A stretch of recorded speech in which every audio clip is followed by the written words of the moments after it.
এই নামের প্রসঙ্গ যখন আসলো একটু শুনুন। এক চাষি চাষ করতো, তা মাঠে যখন চাষ করতে লেগেছে, চাষ করতে করতে লাঙল লাগাতে লাগাতে হঠাৎ করে লাঙলের ফলার আগায় করে একটা ছোট ঘোড়া উঠে এসছে, কলসি, ছোট একটা কলসি উঠে এসছে। তো কলসি যখন উঠে এসছে, তা দেখছে তার মধ্যে রং বাহারি কিছু পাথর ভরা, রং বাহারি বিভিন্ন রঙের, লাল, নীল, হলুদ, সবুজ, বিভিন্ন রকম রঙের পাথর ভরা রয়েছে। চাষি যখন গাছতলায় বিশ্রাম করছে, ওই ঘোড়াটা দেখে চিন্তা করছে পাথর কি করব, চিন্তা করছে, আর একটা করে পাথর নিচ্ছে, আর ওই কখনো কাক বসছে শস্যের উপরে, কখনো অন্য কোনো পাখি বসছে, আর আন মনে ওই পাথরগুলোকে ছুঁড়ে মারছে। কোন দিকে? ওই পাখির গায়ে, কাকের গায়ে। ওই ছুঁড়ে যখন মারছে, মাঠের ওই ক্ষেতের পাশেই একটা নদী বয়ে যাচ্ছিল, পাথরগুলো সব ওই নদীতে পড়ছে আর জলের স্রোতে বয়ে চলে যাচ্ছে। এই করে করে যখন প্রায় সবগুলো পাথর যখন ছুঁড়ে পেয়েছে, একটা পাথর, শেষ পাথরটা যখনই ছুঁড়বে চিন্তা করেছে, হঠাৎ করে গিন্নির কথা মনে পড়েছে। আরে এত সুন্দর রংবাহারি পাথর নিয়ে যাই, একটা বাড়িতে নিয়ে যাই, গিন্নি খুব খুশি হবে। ভালো কথা, বাড়িতে যখন নিয়ে গেছে, গিন্নি এখন ক্রোধে, একদম ক্রোধের আগুনে জ্বলছে। কেন? ঘরে আহার নাই, তোমাকে বলেছিলাম লবণ আনতে, লবণ না নিয়ে তুমি এই পাথর নিয়ে এসছো, পাথর দিয়ে আমি কি করব? রান্নায় লবণের প্রয়োজন। আচ্ছা বেশ, আচ্ছা গিন্নি চিন্তা করো না, আমি এখনই যাচ্ছি, আমি পাথর এনে, লবণ এনে দিচ্ছি।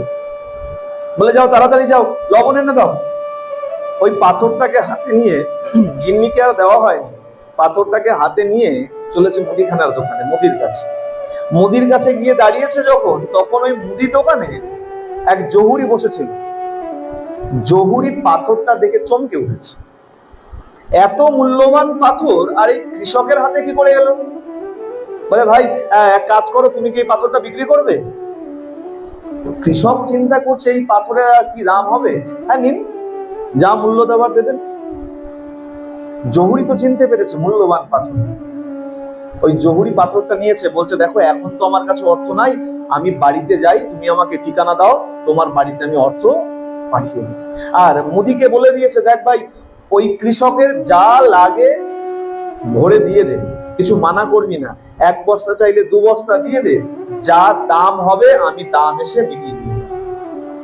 কৃষক মহা আনন্দে ওই বস্তা ভরে ভরে সব জিনিসপত্র আহার্য নিয়ে বাড়িতে গেছে।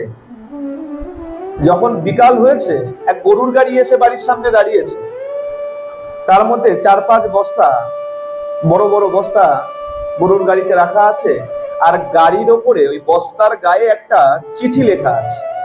চিঠিতে ওই ব্যক্তি জহুরি লিখে পাঠিয়েছে, আমার কাছে যে অর্থ ছিল তোমার এই মূল্যবান পাথরের পরিবর্তে এই সামান্য অর্থই পাঠালাম, এর অতিরিক্ত আমার কাছে নাই, যদি আবার সঞ্চয় হয় আমি এর উপযুক্ত মূল্য তোমাকে আবার পাঠাবো।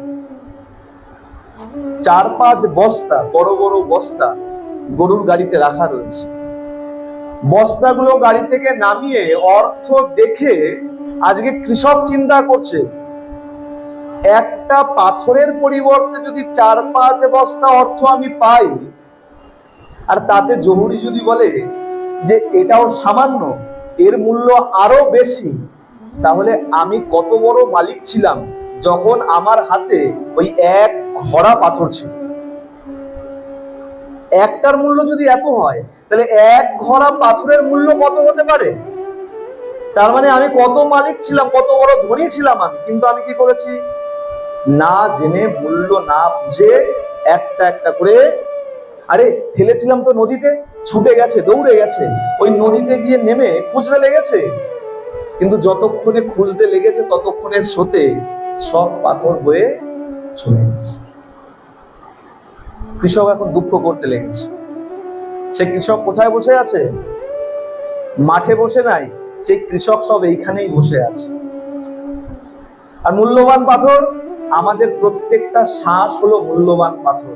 কখনো পত্নী পত্নী করে ব্যর্থ সেই শ্বাস কাটাচ্ছি, কখনো সন্তান সন্তান করে সেই শ্বাসকে খুইয়ে যাচ্ছি, একের পর এক চলে যাচ্ছে, কিন্তু সেই শ্বাসের সৎ ব্যবহার আমরা করছি। শেষ জীবন যখন এসে দাঁড়াবো, শেষ নিঃশ্বাস যখন বেরোবে, যখন মনে হবে হায় রে, সারাটা জীবন এত শ্বাস খরচা করেছি, কিন্তু কখনো একবার রাধা বলে ডাকি নাই, একবার কৃষ্ণ বলে ডাকি নাই, একবার নিতাই চাঁদ বলে ডাকি নাই, একবার গৌর বলে ডাকি নাই। আর আজকে আমার হাতেই একটাই শ্বাস বাকি আছে। তখন যদি তুমি ছুটে পেছনের জীবনেও যাও, দেখবে সেই বাকি শ্বাসগুলো ওই জীবন সমুদ্রে সব ভেসে চলে গেছে, তোমার কাছে ওই অন্তিম একটাই শ্বাস বেঁচে আছে। সুতরাং শ্বাসে শ্বাসে নাম চলানোর অভ্যাস করুন। এই শ্বাসে শ্বাসে নাম যাতে চলে, তার জন্যই মালার ব্যবহার করা। আমরা তো মালা করি, আমরা একটু বিচার করি না? এই যে মালায় যে 108 গুটি আছে, 16 নাম 32 অক্ষর, একটু মন দিয়ে শুনবেন। মালাতে গুটির সংখ্যা 8, 109ও নয়, 107ও নয়, 108। কেন 100টাও করতে পারতো? কেন করেনি? আমাদের ঋষি মুনিগণ সাধুগণ তারা কেউ বোকা ছিলেন না। আমরা চিন্তা করি ওই সাধুরা কি বলে গেছে, ওই মালা করতে হবে। একটু ভালো করে বিচার করুন, একটু মন দিয়ে শুনুন। 108টা গুটি, আমাদের নামের সংখ্যা 16 নাম 32 অক্ষর, নাম 16টা, 108 গুটি, 16 নাম। আর সাক্ষী মালায় গুটির সংখ্যা কটা? সাক্ষী মালায় কটা থাকে?